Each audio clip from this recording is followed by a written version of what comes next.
ಸೋಮವಾರಪೇಟೆಯ block youth Congress ವತಿಯಿಂದ ಶಾಸಕ doctor Manthar Gowda ಅವರಿಗೆ ಸಚಿವ ಸ್ಥಾನ ನೀಡಬೇಕೆಂದು ಬ್ಲಾಕ್ ಯೂತ್ ಕಾಂಗ್ರೆಸ್ನ ಅಧ್ಯಕ್ಷ ಡಿಯು ಕಿರಣ್ ಆಗ್ರಹಿಸಿದ್ದಾರೆ. ಶಾಸಕ ಡಾಕ್ಟರ್ ಮಂಥರ್ಗೌಡ ಅವರು ಅಭಿವೃದ್ಧಿಯ ಆಶಯಗಳನ್ನು ಇರಿಸಿಕೊಂಡು ಸಾಮಾನ್ಯ ಜನರ ಬದುಕಿನ ಕಷ್ಟವನ್ನು ಅರಿತಿದ್ದಾರೆ.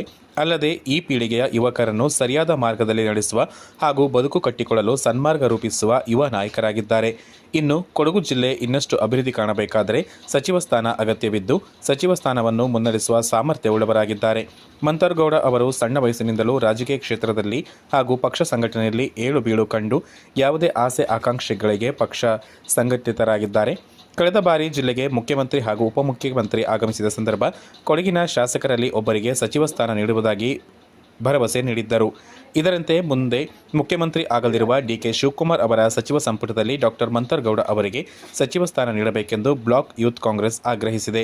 ಇನ್ನು ಹೈಕಮಾಂಡ್ ಹಳೆ ಮುಖಗಳಿಗೆ ಕೊಕ್ ಕೊಟ್ಟು ಹೊಸಬರಿಗೆ ಹಾಗೂ ಯುವ ನಾಯಕರುಗಳಿಗೆ ಸಚಿವ ಸ್ಥಾನ ನೀಡಲು ಮುಂದಾಗಿರುವುದು ತಿಳಿದುಬಂದಿದ್ದು, ಇದರಂತೆಯೇ ಇಂದು ಶಾಸಕ ಮಂಥರ್ಗೌಡ ಅವರಿಗೆ ದೆಹಲಿಗೆ ಬರುವಂತೆ ಹೈಕಮಾಂಡ್ ಬುಲಾವ್ ನೀಡಿದ್ದು, ಸಚಿವ ಸ್ಥಾನ ಪಟ್ಟಿಗೆ ಇವರ ಹೆಸರು ಸೇರ್ಪಡೆ ಆಗುವುದು ಬಹುತೇಕ ಖಚಿತ ಎಂದು ವಿಶ್ವಾಸ ಮೂಲಗಳಿಂದ ತಿಳಿದುಬಂದಿದೆ.